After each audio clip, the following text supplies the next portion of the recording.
안녕하십니까. 유영선 목사입니다. 오늘 함께 나눌 말씀은 사도행전 5장 17절부터 26절까지 말씀입니다. 그들이 사도들을 데려다가 공의회 앞에 세우니 대제사장이 신문하였다. 우리가 그대들에게 그 이름으로 가르치지 말라고 엄중히 명령하였소. 그런데도 그대들은 그대들의 가르침을 온 예루살렘에 퍼뜨렸소. 그대들은 그 사람의 피에 대한 책임을 우리에게 씌우려 하고 있어. 베드로와 사도들이 대답하였다. 사람에게 복종하는 것보다 하나님께 복종하는 것이 마땅합니다. 우리 조상들의 하나님은 여러분이 나무에 달아 죽인 예수를 살리셨습니다. 하나님께서는 이분을 높이시어 자기 오른쪽에 앉히시고 영도자와 구주로 삼으셔서 이스라엘이 회개를 하고 죄사함을 받게 하셨습니다. 우리는 이 모든 일의 증인이며 하나님께서 자기에게 복종하는 사람들에게 주신 성령도 그러하십니다. 그들은 이 말을 듣고 격분하여 사도들을 죽이려고 하였다. 그런데 율법 교사로서 온 백성에게서 존경을 받는 가말리엘이라는 바리새파 사람이 의회 가운데서 일어나서 사도들을 잠깐 밖으로 내보내게 한 뒤에 회원들에게 이렇게 말하였다. 이스라엘 동포 여러분은 이 사람들을 어떻게 다룰지 조심하십시오. 이전에 드다가 일어나서 자기를 위대한 인물이라고 선전하니 약 400명이나 되는 사람들이 그를 따랐소. 그러나 그가 죽임을 당하니 그를 따르던 사람들은 모두 다 흩어져 없어지고 말았소.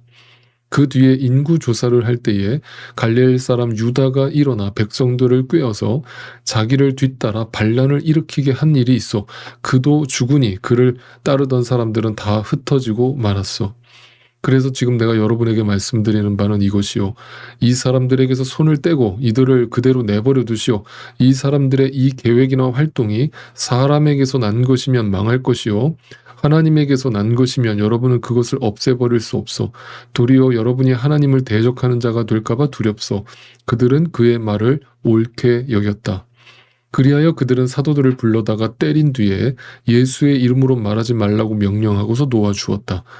사도들은 예수의 이름 때문에 모욕을 당할 수 있는 자격을 얻게 된 것을 기뻐하면서 공의회에서 물러나왔다.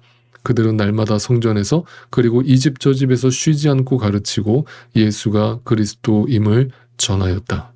이스라엘의 종교 지도자들은 하나님의 진리의 말씀을 선포하던 사도들을 옥에 가두었지만 주의 천사가 그들을 풀려나게 하심으로 하나님의 말씀이 제한받지 않고 남김없이 가감없이 선포되게 하셨습니다. 이것이야말로 놀라운 이적이며 표적이라고 사도행전은 우리에게 또 우리가 가야 할 길이라는 것을 그 방향성을 제시해주고 있습니다. 그 뒤로도 그 감옥에서 풀려나서 말씀이 다시 선포되는 그 기적과 같은 상황이 벌어졌음에도 그 뒤로도 사탄은 그들을 가만두지 않았습니다. 그들을 또다시 붙들어서 그들을 또다시 핍박하고 박해하기 시작합니다. 여러분 분명히 기억하십시오. 진리의 길 좁은 길을 가는 자에게 사탄의 공격은 반드시 필수적으로 따라오는 것입니다. 그러므로 내가 예수를 잘 믿으면 믿을수록 분명히 사탄의 공격은 더 극심해질 것임을 기억하시기를 바랍니다.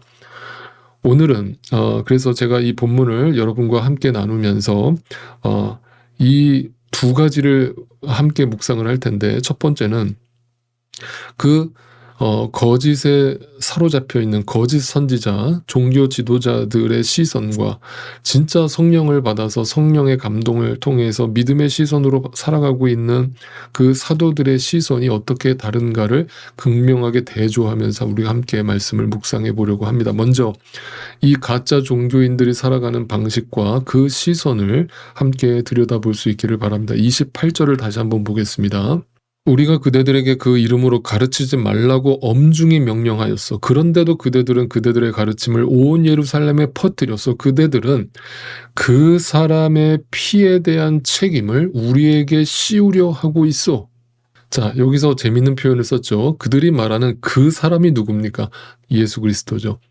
그러니까 이들은 우선 철저하게 예수님이 하나님의 아들이었다는 사실 자체를 인정하지 않고 그 예수라는 사람을 그 사람으로 표현하면서 그 사람은 죽었다라고 단정 지으면서 예수 그리스도의 부활을 인정하지 않고 있죠. 그러면서 자신들이 그를 죽였다라고 그렇게 복음을 전한다라고 하는 것은 우리 입장에서는 우리는 억울하다라고 하는 입장을 분명히 말하고 있습니다. 우리가 그를 죽인 것이 아니다. 백성들이, 그리고 로마의 빌라도 총독이 그를 십자가에 처형한 것이지 우리가 죽인 것이 아니다라면서 쉽게 말하면 그 사도들 앞에서 자기를 방어하고 있죠. 자, 이 거짓된 자기 속임 앞에 사도들이 그들을 향해서 뭐라고 얘기하는지 보시죠. 30절입니다. 우리 조상들의 하나님은 여러분이 나무에 달아 죽인 예수를 살리셨습니다. 네, 아주 재밌죠. 자, 자기가 죽이지 않았다라고 자기 방어, 자기 변명을 늘어놓고 있는 이 거짓 선지자들 앞에서 사도 바울은 조금도 망설임 없이 아니 네가 죽였어라고 분명히 또다시 복음을 선포합니다. 그 복음을 선포한다는 거 여러분 제가 분명히 말씀드렸죠. 복음에는 항상 뭐가 먼저 전제된다고요? 회개를 촉구하는 메시지가 전제된다고 그랬죠. 그러니까 네가 죄인이라는 걸 폭로하는 게 복음이란 말입니다. 그러니까 너의 거짓된 실체를 벗어버리고 너의 그 껍데기 뒤에 숨어있는 너의 실체를 드러내. 바로 네가 죄인이고 네가 예수를 죽였어. 네가 나쁜 나무고 네가 거짓 선지자고 네가 모래 위에 지은 집이라고 그의 실체를 폭로한 것입니다. 여러분 다시 말씀드립니다. 우리 안에 믿음이 들어오지 않으면 가장 먼저 자신의 죄인됨을 인정하지 않는 모습으로 나타난다는 사실입니다. 그리고 그 죄인된 인간은 늘 끊임없이 자기를 포장하고 변호하고 방어합니다. 그리고 변명합니다. 거짓말을 합니다. 자신을 속입니다. 사람을 속입니다. 자신의 실체를 인정하지 않습니다. 그런데 사도들 가운데 역사하고 계시는 성령 하나님은 그들의 실체를 분명하게 폭로하면서 다시 한번 그들의 실체를 고발하고 있는 것입니다. 여러분, 그래서 하나님의 말씀은 진리의 말씀이고 진실의 말씀이고 거짓 없는 말씀이죠. 그 안에는 절대 거짓이 담겨 있지 않기 때문에 하나님의 말씀이 떨어지면, 하나님의 말씀이 선포되면 반드시 우리의 거짓된 실체가 그 말씀 앞에서 폭로당하게 되어 있는 것입니다. 그런데 그렇게 자신의 실체가 폭로를 당하자 그들이 회개를 했겠는가? 그렇지 않았습니다. 그들은 회개하지 않고 끊임없이 그 자신의 죄인됨을 거부하고 방어하는 것이죠. 자, 그들의 반응입니다. 33절입니다. 그들은 이 말을 듣고 격분하여 사도들을 죽이려고 하였다. 여러분, 정말 우리 자신에게 정말 진실하실 필요가 있습니다. 죄인된 인간의 실체는요, 절대 회개의 자리로 나아간다는 것이 쉬운 일이 아닙니다. 그러니까 우리가 구원받는다는 것이 절대 쉬운 일이 아니라는 것을 여러분 인식하실 필요가 있어요. 왜냐하면 구원에 이르려면 그 복음을 듣기 전에 나의 죄인됨이 폭로당하고 그 죄를 인정해야만 그 복음 안에 들어가는데 인간은 절대 그 죄를 인정하지 않는다는 것이죠. 이것이 그 죄를 인정하고 회개의 자리로 간다는 것 자체가 기적이며 그것이 하나님으로부터 주어진 믿음이 아니고서는 절대로 불가능한 일이라는 것을 보게 됩니다. 여러분, 얼마 전에 한국에서 한 유명한 가수가 음주운전을 하다가 사고를 냈죠. 그런데 그분이 사람은 누구나 실수할 수 있고 사람은 누구나 죄를 지을 수 있죠. 그런데 그것이 들통났을 때 그가 어떤 행동을 하는지를 보십시오. 그것을 인정하고 벌을 받겠다라고 솔직하게 나아가는 게 아니라 어떻게 행동합니까? 그 죄를 숨기는 거죠. 그러니까 국민들이 화가 난 건 뭐예요? 음주운전을 한 것이 화가 난 게 아니라 그 죄를 숨기려고 한 그의 행동 때문에 화가 났잖아요. 여러분들, 저는 그 사건을 보면서 이런 생각이 들었습니다. 아, 저게 바로 인간의 실체를 여지없이 보여주는 하나의 장면이구나. 우리는 그를 또 비난하지만 그 모습이 우리 안에도 여전히 있음을 인정하지 않는 거예요. 네. 그래서 우리가 똑같은 상황이라면 우리도 본능적으로 우리의 죄를 감추려고 하는 이 본능이 우리 안에서 나오게 되어 있다라는 거예요. 그래서 여러분, 인간은 그 죄를 인정한다는 거, 회개한다는 거, 이것은 그 자체가 기적인 것입니다. 이만큼 인간은 자신의 죄를 인정하려 하지 않고 당신이 죄인이요 라고 누군가 외치면 그 앞에서 얼굴을 붉히면서 그를 죽이려고 달려드는 것이죠. 그러니까 강단에서 더 이상 회개하라는 말을 할 수가 있습니까? 저와 같은 목회자들이 감히 성도들 일주일 동안 세상에서 고생하고 육체적으로 지치고 힘든 사람들 앞에 그 얼굴을 마주하고 여러분 당신이 죄인입니다, 하나님 앞에 철저하게 회개하십시오라는 말을 감히 선포할 수 있습니까? 못합니다. 그러니까 죄를 적당하게 공감해주고 위로해주면서 나도 죄인이고 당신도 죄인이니까 우리 서로 모른 척 해줍시다 라면서 거기다 대고 은혜를 갖다 붙이는 거죠. 여러분, 그것은 은혜가 아니죠. 그것은 타락입니다. 말씀을 전하는 자도 타락한 것이고 말씀을 듣는 자도 타락한 것입니다.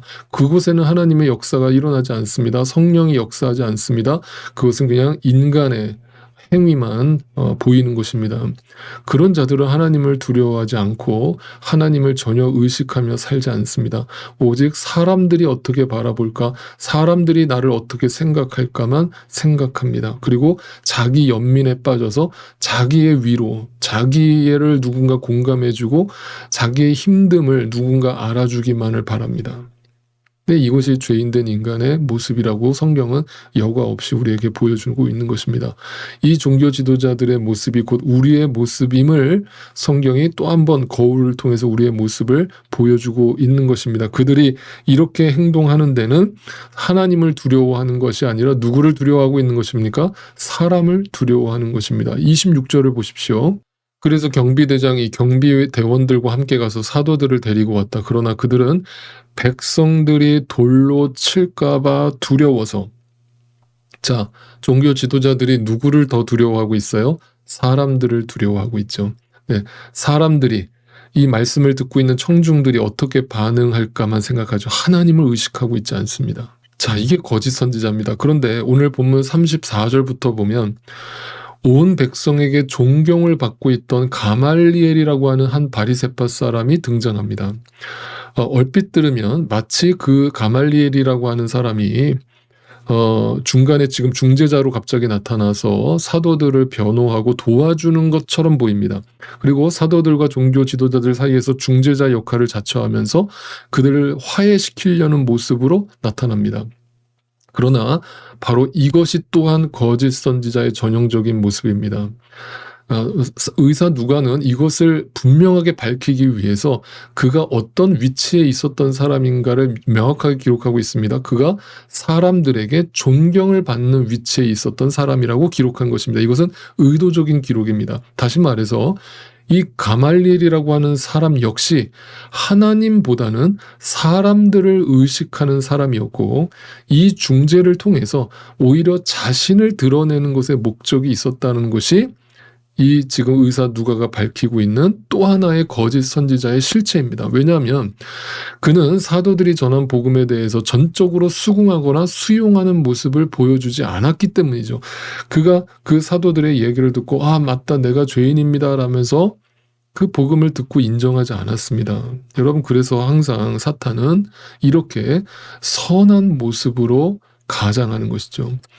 복음을 전하는 자를 위험 속에서 건져주는 것처럼 나타나지만 오히려 그걸 통해서 자신을 드러내며 하나님보다는 사람들을 의식하는 데서 나오는 어떤 가식과 위선의 모습을 보여주는 것입니다. 우리는 이 가말리엘처럼, 그래서 이 사탄은 이 가말리엘처럼 부드럽고 유하고 나이스하고 점잖고 품위 있게 예수 그리스도를 부인하는 자리에 서게 되는 것입니다. 이걸 우리는 바라볼 수 있어야 됩니다. 그러나 사도들은 그들과 전혀 다른 태도, 전혀 다른 시선을 가지고 있었습니다. 29절을 또 보겠습니다. 베드로와 사도들이 대답하였다. 사람에게 복종하는 것보다 하나님께 복종하는 것이 마땅합니다. 네, 이 유명한 구절이 바로 이 상황 속에서 나온 겁니다. 세상의 권력자들과 양의 탈을 뒤집어 쓴 이리의 무리인 타락한 종교 지도자들, 거짓 선지자들은 사람을 두려워하고 민중을 구슬려서 자신들이 누리고 있던 그 기득권을 유지하고 그 부와 명예를 누리는 것에만 관심이 있었지만 성령을 받은 진리의 증인된 사도들은 감옥에 갇히든지 매를 맞든지 목에 칼이 된다고 할지라도 하나님의 말씀을 선포하는 일, 하나님을 두려워하는 일을 늘 의식하면서 살았다는 것입니다. 이처럼 하나님을 의식하며 하나님의 일을 하며 하나님의 말씀과 하나님의 영에 사로잡힌 바 된 사도들의 모습을 보십시오. 40절입니다. 그리하여 그들은 사도들을 불러다가 때린 뒤에 예수의 이름으로 말하지 말라고 명령하고서 놓아주었다. 또 맞습니다. 네. 정말 지겹게 맞습니다. 도대체 그들이 무슨 맞을 짓을 그렇게 했습니까? 도대체 그들이 이 세상에서 뭘 그렇게 잘못했습니까? 그런데 세상은 진리를 품은 자들을 미워합니다. 싫어합니다. 왕따시킵니다. 유별나다고 말합니다. 너만 잘났냐고 시기와 질투의 시선으로 바라봅니다. 그리고 그들을 핍박합니다. 그러면 사도들이 그런 고난과 핍박 속에서 실망했을까요? 낙담했을까요? 아닙니다. 41절입니다. 사도들은 예수의 이름 때문에 모욕을 당할 수 있는 자격을 얻게 된 것을 기뻐하면서 공의에서 물러나왔다. 여러분, 이게 예수 믿는 겁니다. 여러분, 이것이 진리의 길을 가는 자의 모습입니다. 예수의 이름 때문에 당하는 모욕을 기뻐하였다. 내가 더 이상 이 땅에서 고난을 당하느냐 안 당하느냐, 문제가 해결되느냐 또 문제가 쌓여가느냐, 여기에 초점이 있는 게 아니라 사람에게 인정받느냐 사람에게 외면당하느냐, 거기에 초점이 있는 게 아니라 하나님께 시선이 꽂혀 있습니다. 하나님의 일에 시선이 쏠려 있습니다. 이 연약하고 부족한 나를 통해서 일하고 계시는 그 하나님의 열심에 나의 시선이 꽂혀 있습니다. 내가 지금 제대로 가고 있구나. 사탄이 아주 발악을 하는 걸 보니 내가 지금 제대로 걷고 있구나 라면서 오히려 기뻐합니다. 찬양합니다. 그리고 42절입니다. 그들은 날마다 성전에서 그리고 이 집 저 집에서 쉬지 않고 가르치고 예수가 그리스도임을 전하였다. 멈출 수 없습니다.